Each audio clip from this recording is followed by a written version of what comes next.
कभी कभी सत्य का बोझ इतना भारी होता है कि उसे जानने वाला इंसान खुद ही रहस्य बन जाता है।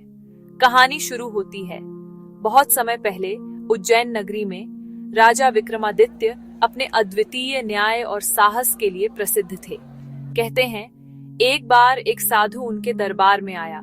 उसकी आंखें गहरी और रहस्यमयी थीं। राजन, आपके सिंहासन के नीचे ऐसा रहस्य छिपा है। मैं स्वीकार करता हूँ।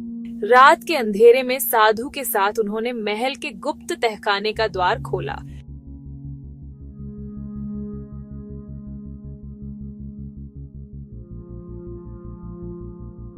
जैसे ही भारी दरवाजा खुला, भीतर एक ठंडी हवा का झोंका आया। वहां एक प्राचीन कक्ष था जिसके बीचों बीच एक स्वर्णमयी दीपक जल रहा था और दीपक के पीछे एक पत्थर पर लिखा था, जो इस दीपक को छुएगा उसे अपने 3 प्रश्नों का उत्तर मिलेगा, पर हर उत्तर आत्मा को विचलित करेगा और हर प्रश्न उसके सत्य पर भारी पड़ेगा। राजन, यदि आप तैयार हैं तो पहला प्रश्न पूछिए। इस जीवन का सबसे बड़ा पाप क्या है? सबसे बड़ा पाप है स्वार्थ के लिए किया गया अन्याय।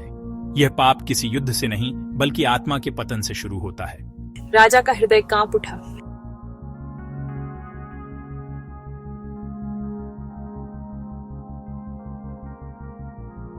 मनुष्य का सबसे बड़ा सत्य क्या है? सबसे बड़ा सत्य यह है कि हर मनुष्य अपने भीतर ही न्यायाधीश है। वह भाग्य को दोष देता है, परंतु असली फैसला उसकी आत्मा करती है। राजा मौन हो गए, उनकी सांसें भारी होने लगीं।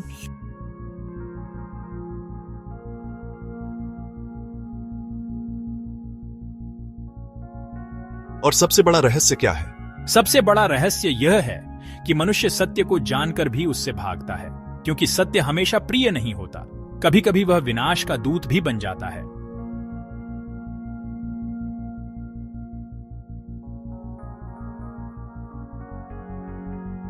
राजन, आपने सत्य जान लिया, पर अब आपकी परीक्षा शुरू होती है। कौन हो तुम और क्यों लाए मुझे यहाँ? मैं काल हूँ विक्रम, और तुम्हारे सामने अब सबसे कठिन निर्णय है। तुम सत्य जान चुके हो। अब या तो इस सत्य को छुपाकर अपनी प्रजा को बचाओ, या सबको बता दो और उन्हें भय और अराजकता में धकेल दो। हे काल, सत्य यदि प्रजा के जीवन को भस्म कर दे तो वह सत्य नहीं, अभिशाप है। धर्म वही है जिसमें दूसरों की रक्षा हो। राजन, तुमने परीक्षा उत्तीर्ण कर ली। ये वही सत्य था कि हर सत्य कहने योग्य नहीं होता। कभी कभी मौन ही सबसे बड़ा धर्म होता है।